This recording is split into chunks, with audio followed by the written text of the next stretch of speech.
ನಾರದ ಮಹಾಮುನಿಗಳು ಅಂತ ಹೇಳಿದರೆ ಲೋಕವನ್ನು ಸಂಚಾರವನ್ನು ಮಾಡಿ ದೇವತೆಗಳಿಗೆ ಲೋಕದಲ್ಲಿ ಏನೇನು ಘಟನೆಗಳು ಭೂಲೋಕದಲ್ಲಿ ಆಗ್ತದೆ ಅದನ್ನು ವಿವರಿಸುವಂತಹ ಕೆಲಸವನ್ನು ನಾರದ ಮಹಾಮುನಿಗಳು ಮಾಡ್ತಾರೆ. ಆ ರೀತಿಯಲ್ಲಿ ದೇಶವನ್ನು ಸಂಚಾರವನ್ನು ಮಾಡ್ತಾ ಇರತಕ್ಕಂತಹ ಒಂದು ಸಮಯದಲ್ಲಿ ಅರಣ್ಯದ ಮಧ್ಯದಲ್ಲಿ ಒಂದು ಬಡ ಕುಟುಂಬದ ಮನೆ ಹೇಳ್ತಕ್ಕಂಥದ್ರಲ್ಲಿ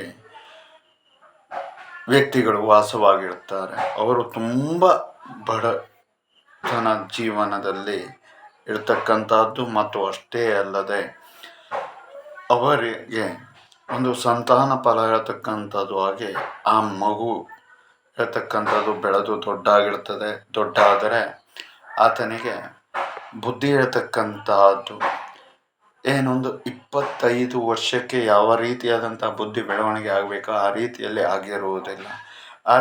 ಆದರೂ ಕೂಡ ಆತನಿಗೆ ವಿವಾಹವನ್ನು ಮಾಡಬೇಕು ಅಂತ ಹೇಳುವುದಾಗಿ ಅವರ ತಂದೆ ತಾಯಿಗಳು ದುಃಖದಿಂದ ಪ್ರತಿನಿತ್ಯನೂ ಕೂಡ ದೇವರ ಸ್ಮರಣೆಯಲ್ಲಿ ಮಾಡ್ತಾ ಇರುವುದು ಅವರಿಗೆ ನಾರದ ಮಹಾಮುನಿಗಳ ಗಮನಕ್ಕೆ ಬರ್ತದೆ. ಆಗ ಅಲ್ಲಿ ಅವರು ಪ್ರತ್ಯಕ್ಷರಾಗಿ ಅವರ ಹತ್ತಿರದಲ್ಲಿ ಏನು ಅಂತ ಹೇಳುವುದಾಗಿ ಕೇಳ್ತಾರೆ. ಕೇಳಿದಂತಹ ಸಮಯದಲ್ಲಿ ಈ ಥರದ ಒಂದು ಪರಿಸ್ಥಿತಿಯಲ್ಲಿ ತಾವಿದ್ದೇವೆ, ಈತನಿಗೆ ವಿವಾಹನ ಮಾಡಬೇಕು, ಆದರೆ ವಧುವನ್ನು ಕೊಡ್ತಕ್ಕಂಥವ್ರು ಯಾರೂ ಇಲ್ಲ, ಮತ್ತು ಅಷ್ಟೇ ಅಲ್ಲದೆ ಈತನಿಗೆ ಬುದ್ಧಿ ಹೇಳ್ತಕ್ಕಂಥದ್ದು ಕೂಡ ಅಷ್ಟಕ್ಕಷ್ಟೇ. ನೋಡಿ, ನಮ್ಮ ಪರಿಸ್ಥಿತಿಯನ್ನು ನೋಡಿ ನೀವೇ ಒಂದು ದಾರಿಯನ್ನು ತೋರಿಸಿ ಅಂತ ಹೇಳುವುದಾಗಿ ಕೇಳಿದಾಗ ಮಹಾಮುನಿಗಳು ಕ್ಷಿಪ್ರ ಗಣಪತಿಯ ಒಂದು ಅನುಗ್ರಹ ಹೇಳ್ತಕ್ಕಂಥದ್ದನ್ನು ತೆಗೆದುಕೊಳ್ಳಿ, ಅದರಿಂದ ನಿಮ್ಮ ಮಗುವಿಗೂ ಕೂಡ ಮಹಾಗಣಪತಿಯು ಬುದ್ಧಿ ಬಲನ್ನು ಕೂಡ ಆಗಿರ್ತಕ್ಕಂಥವನು, ಜಯಶಾಲಿಯೂ ಆಗಿರ್ತಕ್ಕಂಥವನು, ಕೀರ್ತಿಶಾಲಿಯೂ ಆಗಿರ್ತಕ್ಕಂಥವನು. ಎಲ್ಲ ಗಣಪತಿಯ ಒಂದೊಂದು ವಿಧವಾದಂತಹ ಕಥೆಗಳನ್ನು ಕೂಡ ಅವರಿಗೆ ವಿವರಿಸಿ ಮನದಟ್ಟನ್ನು ಮಾಡ್ತಾರೆ.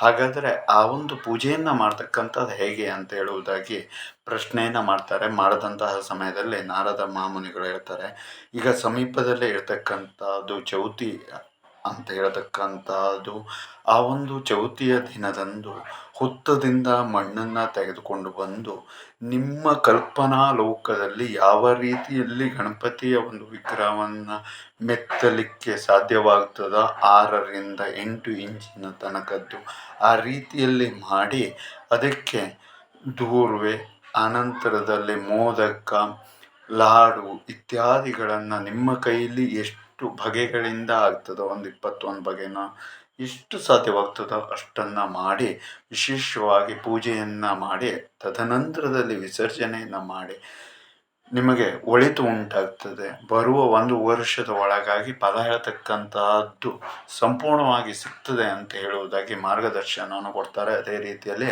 ಅವರು ಚೌತಿ ಅಂಗವಾಗಿ ಆ ರೀತಿಯಾದಂತಹ ಒಂದು ಕರ್ಮಾಂಗವನ್ನು ಮಾಡಿಕೊಂಡ ನಂತರದಲ್ಲಿ ಆತನ ಮಗುವಿನ ಭವಿಷ್ಯತ್ತಿನಲ್ಲಿ ಒಳಿತು ಹೇಳ್ತಕ್ಕಂಥದ್ದು ಆಗ್ತಾ ಬರ್ತದೆ, ಬುದ್ಧಿಯು ಜಾಗ್ರತೆಗೆ ಬರ್ತದೆ ಮತ್ತು ಮಾತು ಇತ್ಯಾದಿಗಳು ಕೂಡ ಸುಚಲಿತವಾಗಿ ಆಗ್ತಾ ಬರ್ತದೆ.